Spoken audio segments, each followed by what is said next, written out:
ఇప్పుడు చూడండి, ఇందాక చెప్పిన కదా బట్టి ఎంత గట్టివాడో చూడరు ఒకసారి. అరే మీరు గిన్నెగానం హామీలు ఇస్తారు, మీతో అవుతుందా, కాంగ్రెస్కి మరి ఆ సత్తా ఉన్నదా అని అడిగితే ఆనాడు వాళ్ళు ఇచ్చిన సమాధానం ఏంటిది తెలుసా? చూడండి ఒకసారి.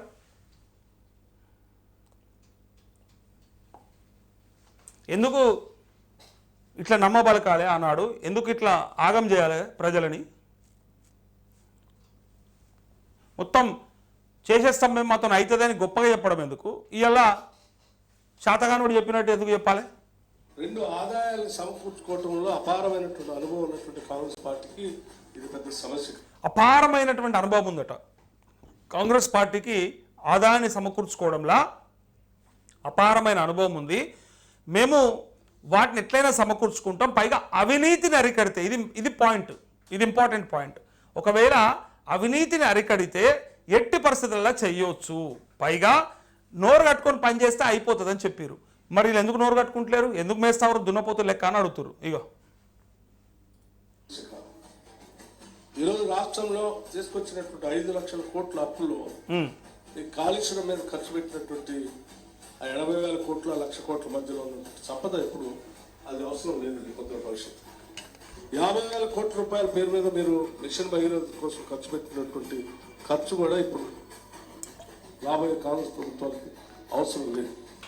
ఇటువంటి వాటన్నింటినీ జాగ్రత్తగా పోగేస్తారట, ఇటువంటి గురి కాకుండా జాగ్రత్త ఫిల్టర్ చేసి ఆదాయాన్ని పెంచుకొని ఆ వనరులతో ఈ సంక్షేమ కార్యక్రమాలు చేయడానికి మంచి అవకాశం. నెంబర్ 1 ఏం చెప్పిండు, దోపిడీని అరికడితే రెండు ఆదాయాన్ని సమకూర్చుకోవటం, దోపిడీకి గురి కాకుండా జాగ్రత్త ఫిల్టర్ చేసి ఇటువంటి వాటన్నింటినీ జాగ్రత్తగా పోగేసుకుంటూ దోపిడీకి గురి కాకుండా జాగ్రత్త ఫిల్టర్ చేసి ఆదాయాన్ని పెంచుకొని. ఇదే పాయింట్, ఆదాయాన్ని ఎందుకు పెంచుకోలేకపోతా ఉన్నారు, దోపిడీ ఎందుకు అరికట్టలేకపోతా ఉన్నారు?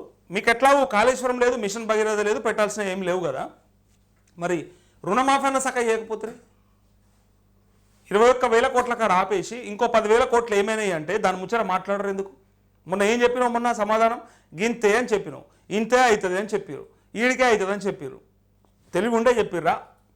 మరి అందుకు ఆనాడు అట్లాంటి మాటలు వచ్చినాయి, ఇవాళ ఎందుకు చెప్పలేకపోతా ఉన్నారు? మరి